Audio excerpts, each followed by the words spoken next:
Does your culture really matter in how your brand shows up? Or is it just a bunch of malarkey? I've never claimed to be a culture expert, so if an actual culture expert disagrees with me, then please ignore me and trust the expert. You see, people don't quit companies, they quit bosses.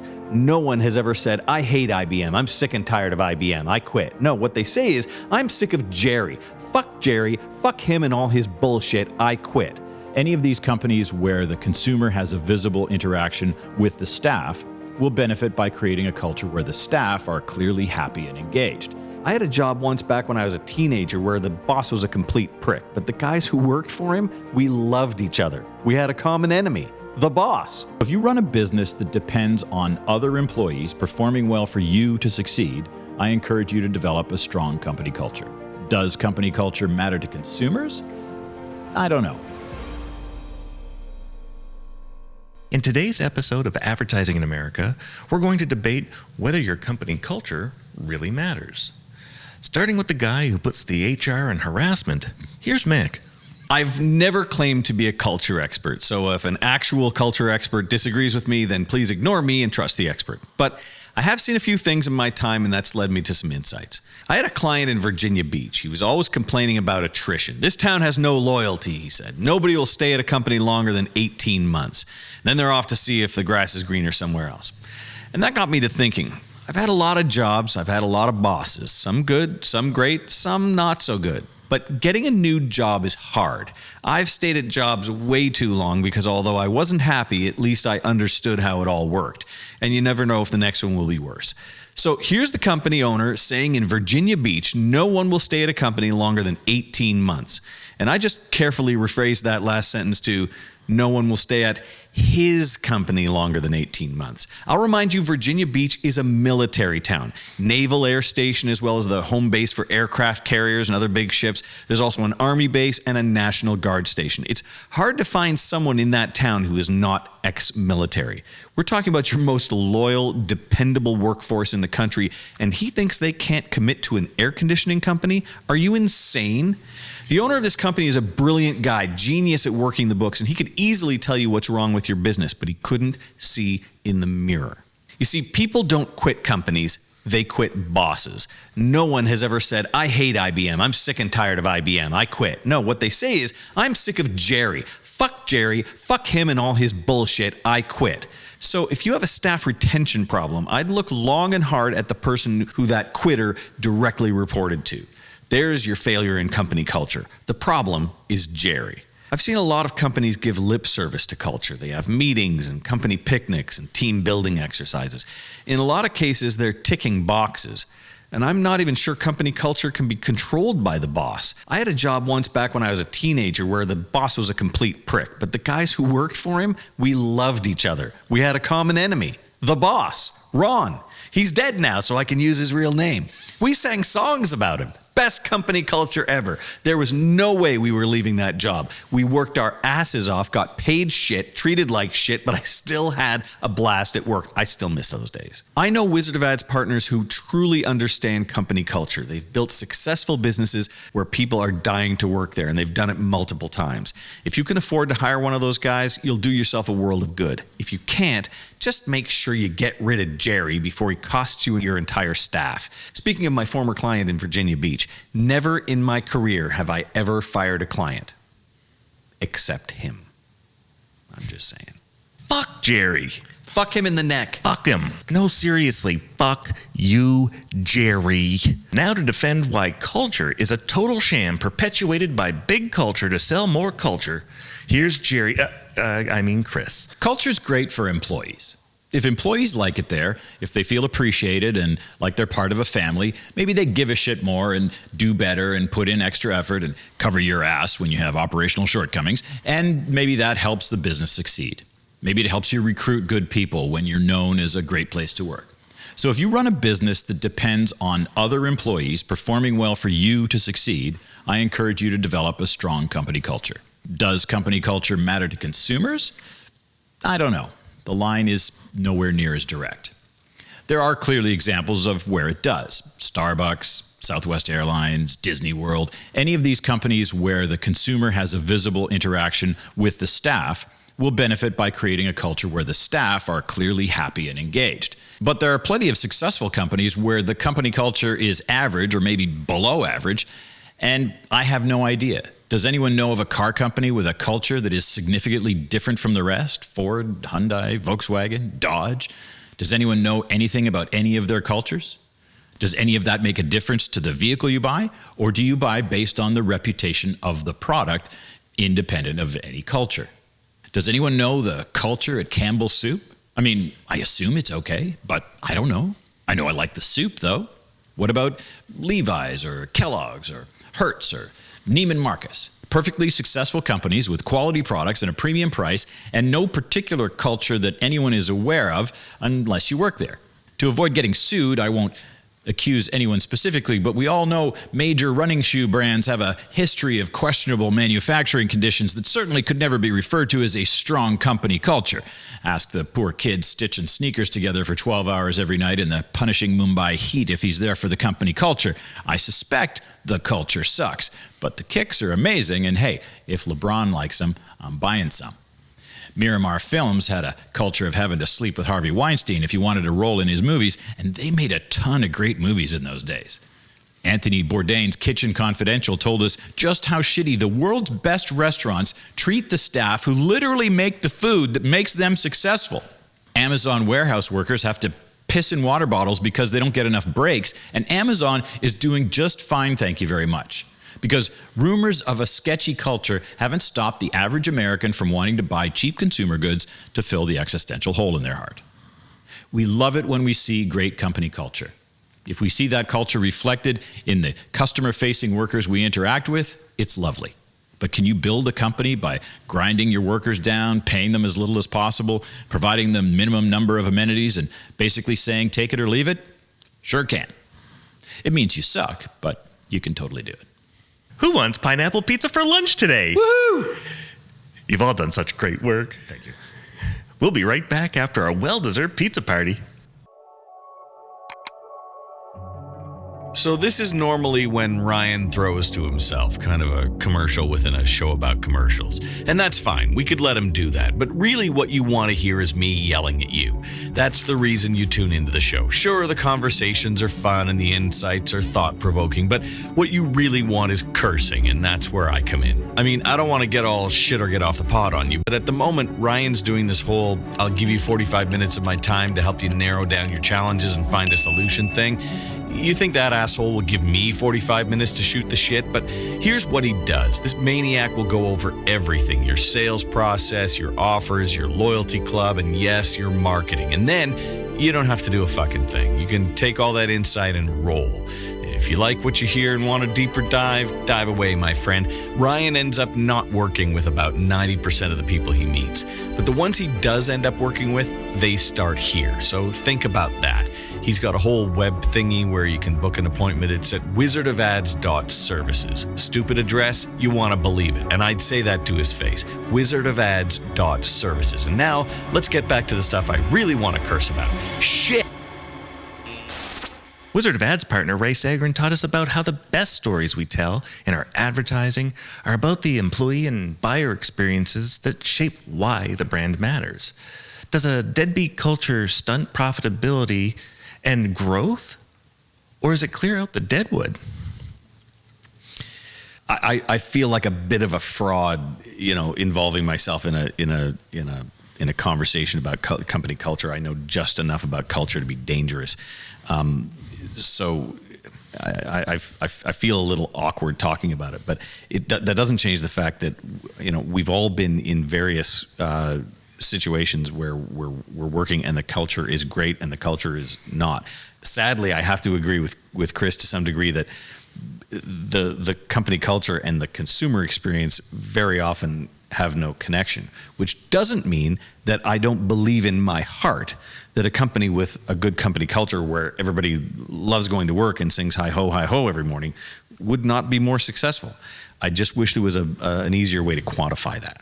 Yeah, I gotta believe. I just picked some names out of the air: Levi's, Campbell's Soup. All these companies where we don't. The average person doesn't know anything about their culture.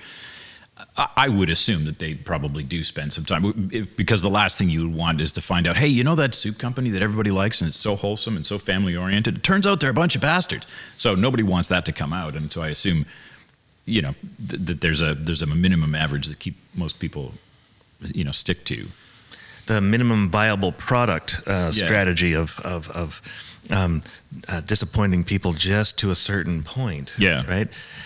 There's always a culture, right?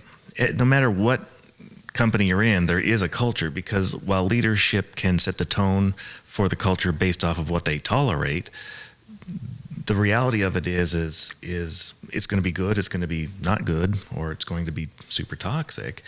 And you have to decide what that means to your business. Now, I talk about this in friction all the time. And it really boils down to communication.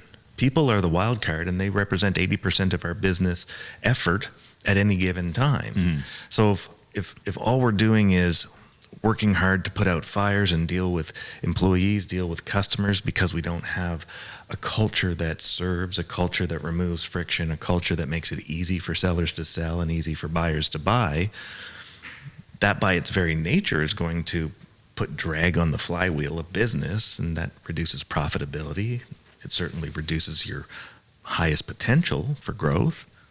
And that's really what I see. So a big question is what's the quantifiable examples of that? Well, I have two quantifiable examples. One is Wells Fargo, and the other is Zappos. So Wells Fargo, 2016, they get busted big time, multi-billion-dollar scam for what happened during the financial crisis. They had basically set up a culture, a toxic culture of sales effort that took advantage of people at the highest levels. Mm-hmm. And then they bundled all of this bad business up into otherwise good stock. And that's one of the biggest culprits of the entire financial crisis, having led it down the road that we ended up going down in 2009. Yeah, which is a culture of just sort of runaway ambition or runaway competitiveness, as opposed to we're trying to make a great company here, or we're trying to do great things for people here. It's somehow descended into make sales at all costs, sell product at all costs, and that in itself has an inertia, right? Roy says that the masses of people are predictable, but the individual is not, and that falls into that category of you get this herd mentality pushing towards if you work here, you're going to be a sales goon, and if you're not a sales goon, then get out. No different than the old movie Boiler Room that we saw with just some fantastic cast, but what a wonderful movie. Anyway, I'll digress. But you look at what affects the success of the company, and it's easy to talk about sales, right? And I think it's harder to connect those dots of good company culture with sales. I've flown Southwest, had a blast. It seems like everybody there is having a blast. Had a great experience, but I'm not sure I would choose the wrong time to depart or the wrong price to pay to fly Southwest versus something else based solely on. Might put you over the edge if it was a tie on all the other things. 2 flights, 2 different airlines, but at the same time, same price. Yeah, I'll take the Southwest one. I know I'll have a good time. But how much would you shell out extra? But for example, at the last big agency where you work, I don't think you could describe the company culture there as being particularly good. Mm-hmm. And yet I don't think it affected the quality of the work you guys did. I think the work you did was top notch, even though there might not have been the best company culture there. What the company culture cost them was their creative director, and that is going to affect your ability to do business. Well, so I think that's might part be of it, more right? about that, like more about keeping key people in key positions.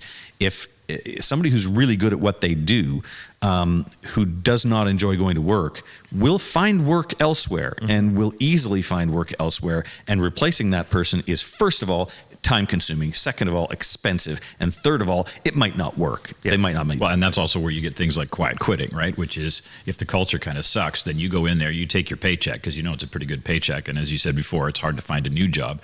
But you spend your whole day saying, yeah, well, they're not paying me enough to go and do that or to cover so-and-so's ass or to, whatever. And so they're letting problems go up. If they're going to let this problem happen, I'm just going to, it's not my fault. Whereas if you belong to a company that does have a really strong culture, you go, hey, geez, I should go tell somebody that this, we're heading towards this iceberg, and whatever. You feel a bit of ownership and responsibility to save everybody else's asses because you feel like a family. Well, I think you just said something that's really important, that they have a sense of ownership. Yeah. They have a sense of dignity, of contribution to something that's pointing towards the greater good. And when we really distill this down, there's 12 kind of major components that I've identified in the culture that are slowing things down or speeding things up. But ultimately, it boils down to how much does that matter, and if everything was operating optimally, what is the net result? Well, for short-term thinkers like Wells Fargo, who created 3.5 million fraudulent accounts between 2002 to 2016 as it grew momentum, ultimately you end up seeing this opportunity unfold and things fall apart. You flip over to Zappos, and they sold for in excess of $1 billion because they oriented everything around the customer service that they delivered, that unreasonable hospitality that they delivered every day in and day out. And I think while we may not see it in some things in the marketing top of funnel, we are seeing it mid funnel as the people start interacting with customer service agents and technicians and or salespeople, or the speed at which they receive things. Done well, a whole bunch of this stuff becomes invisible, right? Things just got done faster, easier, smoother, cleaner, and it was done, and the customer didn't have an impression of wow, but maybe certainly had an impression of it's easy enough for me to go back and do that again. And given the two choices between Frontier and Southwest, I'm going to choose Southwest for the sake of $20 difference in the price, because I can rely on the experience. Well, and how important is it as an employee of the company to know that your boss has your back? Breaking in a boss is difficult. Nobody likes to do it. But the boss's job is to serve the subordinates. And I think if the boss has that attitude of it's my job to make your job easier, and you come to me with what will allow you to accomplish more, that's going to set things up for success. I'm not sure everybody who rises to the rank of boss thinks that way, and a lot of people might even get there through nepotism or through... well, they think it's the other way around, which is your employee's job is to serve the boss. And absolutely. And what you're saying is the opposite of that. Yeah. And so I think that sort of thing can affect things. But ultimately, I think this is about retention. I mean, I don't want to... I worry that my ignorance on this subject is gonna take me in a bad place, because I do not consider myself an expert. But to me, that seems like the most. Well, retention important is thing. a huge part, but there are also plenty of companies that are fine dealing with turnover, right? McDonald's knows, and McDonald's has a pretty good culture. Kids who worked at McDonald's all say very positive things. At the same time, they just churn through people. That's the thing. They hire you at 16, you work there a couple of years, and you go move to on. college. Yeah, they go off and do something, and so they learn some valuable lessons, and hopefully they actually experience a good company culture. But that's a company that is also used to operating with turnover as part of the thing. Yes. Your example of the guy in Virginia Beach, he's a guy who didn't want to have a huge human resources challenge every single day of his life. Yeah. He would like people to join, and he could forget about that for a while. And it never occurred to him that there was a problem. You can run it both ways. He thought the problem was the town. Yeah, and maybe he solved it by saying, you know what, we got to get 2 solid HR people in here and just give me new employees, as opposed to solving his problem. That's exactly what they did. You can do, and that's what I was saying. You can do it. It makes you a dick, but you can totally run your business that way. If But you it's want to. expensive, and it's expensive. You got to pay for those people. and is ultimately going to mean that when someone really, really great comes by, you can't say, I'm going to lock this person in because she's freaking awesome. She's going to leave because she can go anywhere. So, and that's I think that leads to the bigger conversation of what we're talking about here is if the buying experiences are the things that we want to talk about in our advertising, then equally as much we need to talk about the employee experiences in a lot of ways to attract new candidates to be able to get more buying experiences underway. So it becomes this self-fulfilling prophecy of capacity that, one, you're never going to keep a unicorn. You're never going to lock that good one down, those unicorns down, because top candidates don't stick around in toxic environments. Why would they? Why do they need to? And if you're a really, really strong, sales guy in a toxic environment, there's a pretty good chance that you're a toxic person yourself. Like you're really comfortable in survival mode, fighting it out with the rest of the toxic people, right? You're in the shark den. Well, so then my question to you would be, is company culture something that is luck? That is to say, you happen to be this kind of leader and you naturally lead in a certain way that makes everybody else feel good and want to be part of your team? Or is company culture something that you can purchase?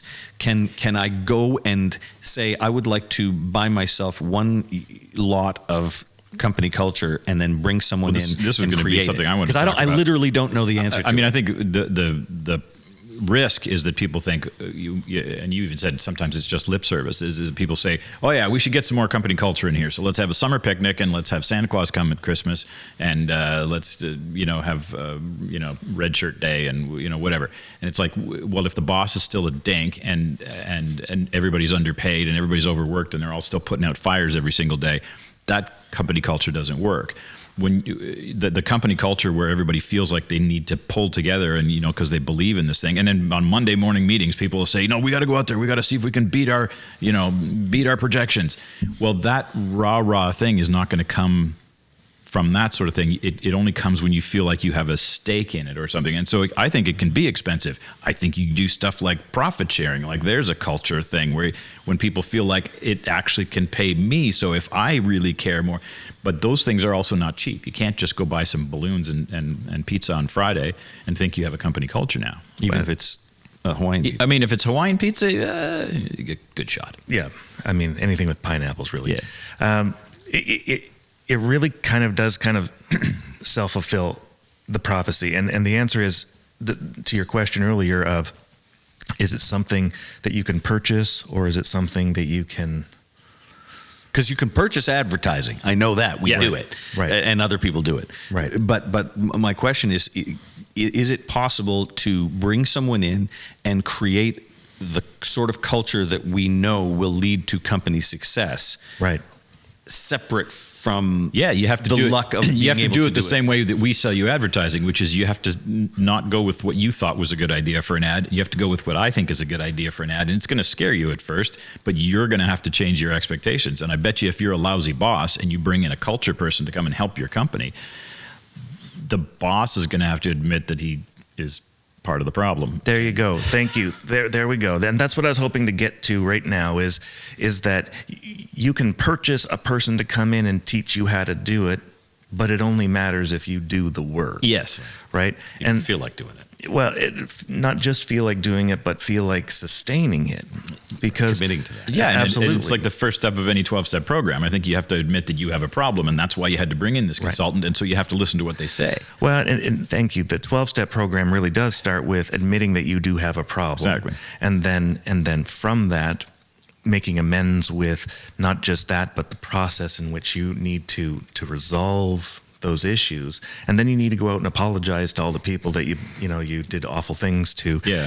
And that could be through your policies, right? Through the things that you need to do to become more frictionless in your business or less friction in your business. And then you need to teach others to reinforce and support that in along the way as well.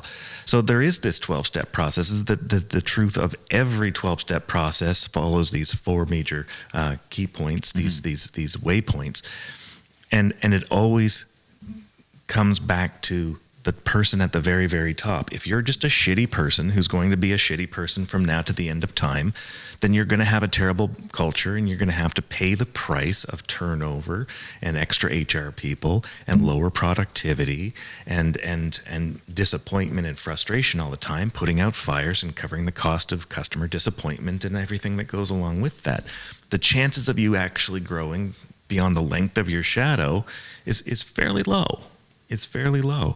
The flip side of it is if when you really lean into it and change your heart to serve people, like you said, starting with the leader saying, I'm at the bottom, not the top. I'm here to serve them. I need to give them what they need to succeed. Well, now we're changing the complete dynamic and disposition, and people can change. Mm-hmm. People change all the time. So one of the things that I talk about is very much about getting out of your own way, but the first thing you need to do is recognize what's in yourself. And a lot of that's going to stem from daddy issues. Frankly, it's coming from daddy issues. I can see that. Right? You're trying to prove something, you act like an asshole because your dad treated you like an asshole. Yeah. Right? Absolutely. We've all the time. That. We know that. All the time. You fired someone for that. You have all of these things where you're thinking, how do I solve this problem? Well, you solve the problem by making it simple for people to do their job, to feel like they're a part of something, to retain their dignity along the way. So this really boils down to one big thing. Mm-hmm. The exact same thing that's true about advertising, which is the exact same thing that is absolutely true about sales and relationships. You can purchase a relationship for an evening too, right? And that's great. This suddenly got awkward. And that's great for the short term if that's your thing. Yeah. But it's a short term thing, right? It takes effort. It takes commitment. It takes clear and open and robust communication to maintain a relationship, and certainly to get in a relationship where you get married and have 2 lovely kids. At the end of the day, this is no different than your business. If you hope to retain those people, you have to do something that they're willing and they see worth staying for. Mm-hmm. Yeah. Right? Well, and if I'm hearing you right, what it starts with is for the people at the top to admit to themselves that maybe they're not doing it right. Even the well-intentioned people are almost always not doing it right somewhere. And if they're doing right for what's right now for the size of their business, as the business grows and more people are added and more complexity is added, we now have to do it again, and probably in a different way. This is a perpetual motion machine. It's not something that ever ends. It's always going to be something that continues to be problematic, because if you think about a ball bearing or like a bearing, and it's got a little flywheel in it, and there's like 12 bearings in it. Well, what if I make one of those bearings bigger? Now the whole flywheel's janky, right? Mm-hmm. Or I make one too small, or I make the channels too narrow or too thick, or I add rust, right? But what if I grease the wheels, right? There's always things that can change it, and we have to just one by one look at all the things that can change, mm-hmm. and make it easy for people to do their jobs, to do the thing that they want to do to serve themselves. And what is it that we're trying to serve? A customer. In an earlier episode, we talked about a customer purchases things to tell the world, including themselves, who they are. Mm-hmm. How's that? Almost always, yep. And an employee tolerates a job or thrives in a job to tell the world who they are, including themselves. That's right. Yeah. Right? And sometimes they get stuck, and sometimes they're in survival mode, and sometimes they're thriving. But at the end of the day, everything that everyone does, no matter what the context, is about identity and ranking up in this world within ourselves, with the people that we love, and the greater tribes that we're associated to, right? And that comes to work, that comes to our family, that comes to our kids, that comes to our next door neighbor, that comes to everyone. I think especially when it comes to your career, because people literally will describe themselves by their career. Yeah, I'm a doctor. The number of people you go to, yeah. It always struck me as weird when you meet somebody at a party. The first thing you say is, "What do you do?" Yeah. What's probably more they don't important understand is, what's your hobby? Yeah, like what makes you happy? I'm a father. You know, nobody answers the question that way. They say, "What do you do?" And half the people are like, "I'm a." There's something by default, so that is not their identity. But it's amazing how we have decided that that's how we will categorize people. Well, but also to some extent, I think you raised an interesting insight, which is So we very often, for better or for worse, we define ourselves by our job. Mm-hmm. But I think we also kind of have to define ourselves by who we work for, right? Like if you work for someone you really admire, I think you will really take pride in, I do this thing and I do it for that guy or for this organization. And if you're working for a person who you know doesn't respect you, does not appreciate what you contribute, then how can you with pride define yourself by your career? Then it becomes more like, well, from 9 to 5, I do this thing, but fuck it. I mean, and it's funny when you ask that question, you get some people who answer that way because they want to quickly move off of that. Do not define me by this because I actually don't like it. I'm just too chicken to leave. Yeah.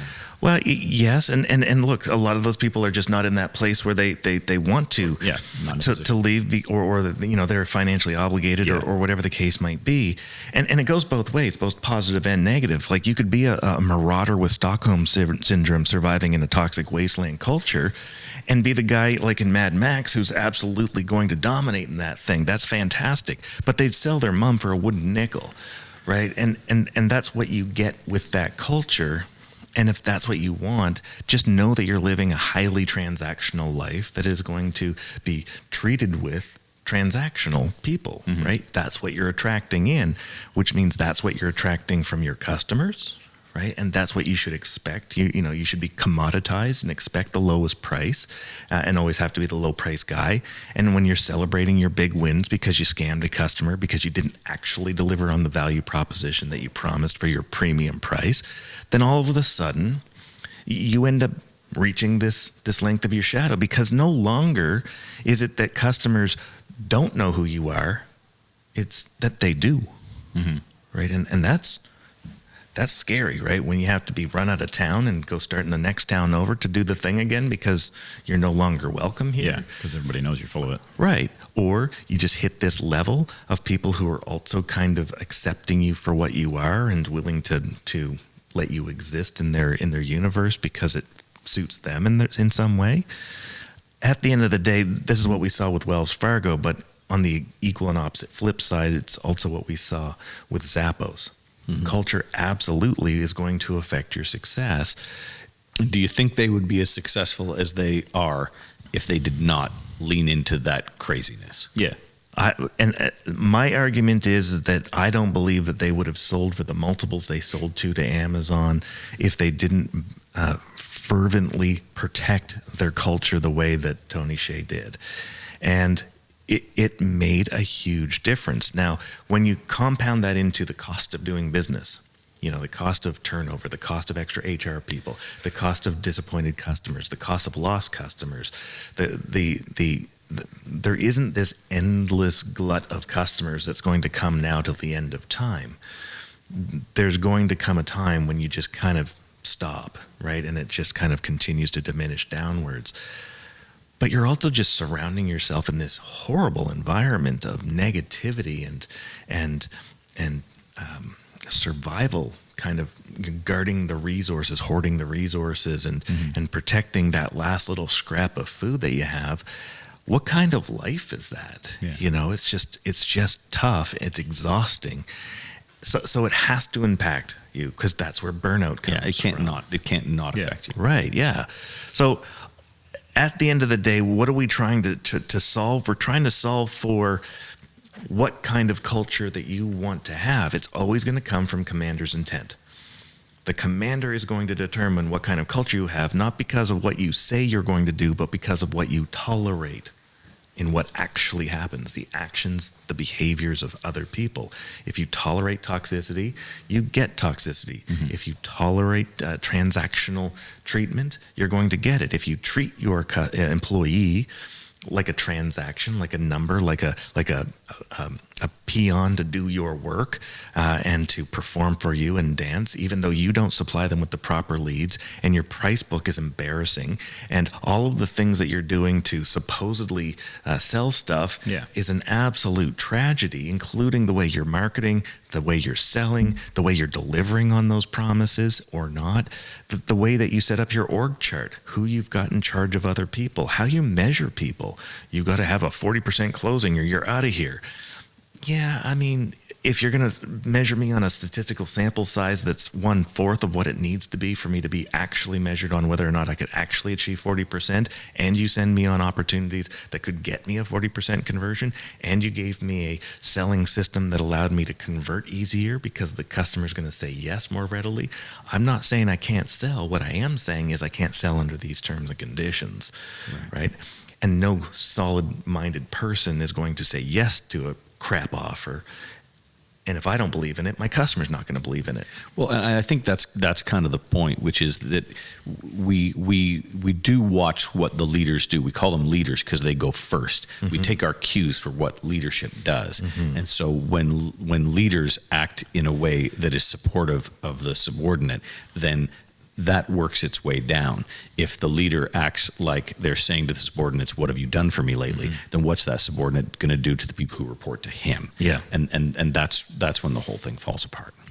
Well, it is, and so it all comes down to really what I love to call Harold the Motivation Penguin.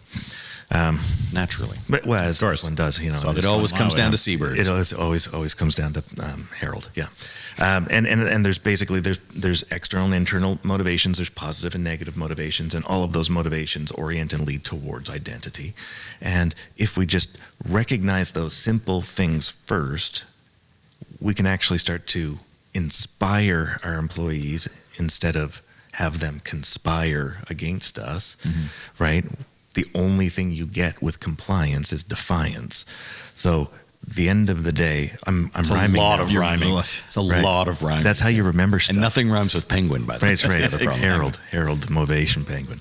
Yeah. So the reality of it is that when we know the basic ingredients of motivation, we can motivate. Yes. Right? And we can recognize when we're weaponizing things like fear, shame, and guilt in our infrastructure. So from an actionable step is take a look at your business. Take a look and figure out, hey, am I doing a thing that is causing friction? Is my friction creating a culture where I'm getting less productivity, I'm getting less buy-in, I'm lowering my conversion rate, I'm doing the things that are causing problems that have the customer say no? Am I even staying tuned to my marketplace to recognize how the market has shifted and where their head's at right now? Are they afraid? Are they unsettled? Are they feeling unstable? Are they kind of tapped out? All of these things need to be married into the relationship message that you have together. If you're working on this as a couple, you can't avoid the financial conversations, right? Those things are going to come up. And sometimes people want something fixed, not replaced. Well, maybe build a model that makes it easier for them to do that, which is going to make it easier for your salespeople to sell, and easier for your CSRs to book appointments, and easier for customers to come into your marketing because we've done marketing that speaks to the real needs of customers in the moment. So if I understand you correctly, if you do it well, you're like a really happy penguin, and if not, it's more like having an albatross around your neck. Well, and you don't want, who wants an wow. Two seabirds, one right. This has gotten nautical up in here. I love it. Remember that saying, only half your marketing is working, you just don't know which half? Let's help you with that. Book a free strategy session with Wizard Ryan Shute today at wizardofads.services. Yes, that's a URL. wizardofads.services. Now let's get back to the show. To land this bad boy, a strong culture, I believe, makes a big difference. It makes a big difference in not only the employee experience, because it's the employees that deliver the buying experience. And if employees are the 90% of the equation when we're trying to grow our business, then it's our job as leaders to orient towards a culture that services them so that they can service our clients better. And that means making it easier. And those end up being the things that we can advertise about in our advertising, in our marketing. We have a client, Barker and Son, that does a wonderful job speaking about their business, inside their business, on every single ad. And it's grown them all kinds of accolade because they're recognized as a great place to work. They don't have a hiring problem in a very challenging state where hiring is incredibly hard. Nothing in the ad ever says this is a great place to work. We simply project a great place to work. Right. And look, we're going up against a company that was known for how big they were, like a giant 5 times the size of our client. And now they're literally 50% less than our client in total revenue. They've gone from 5 times more to 50% less than our client. Wow. Right? And they've done that because they had such a toxic culture. Wow. Right? So these are the ROI steps for ROI only matters in relation to time. If we don't land that right and we don't understand that in the short term, did Wells Fargo look like they were a bunch of geniuses? Yeah, absolutely, right up until they got caught. For a while, yeah. Right? Until it imploded. Right?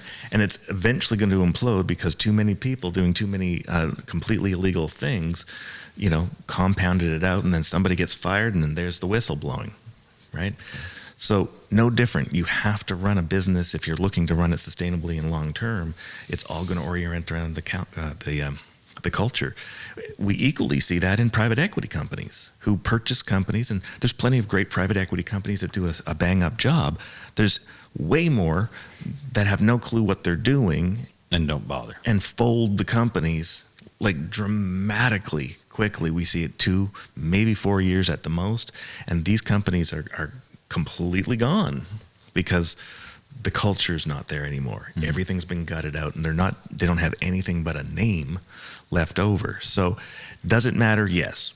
In my estimation, based on what I'm seeing, the math points towards be the leader that people want to follow. Yep. And you can't be that leader unless you have a North Star, because the North Star is the only way you can navigate. And if you can't navigate, all you're doing is surfing or drifting, or worse yet, drowning. Till next time, this is Advertising in America. Thank you for joining us on Advertising in America. We hope you enjoyed the show and captured a nugget of marketing magic. Want to hear more? Subscribe, leave a review, and share this podcast with your friends. Do you have questions or topics you want us to cover? Join us on our socials at Advertising in America. Want to spend your marketing budget better? Visit us at wizardofads.services to book your free strategy session with Wizard Ryan Shute today. Until next time, keep your ads enchanting and your audience captivated.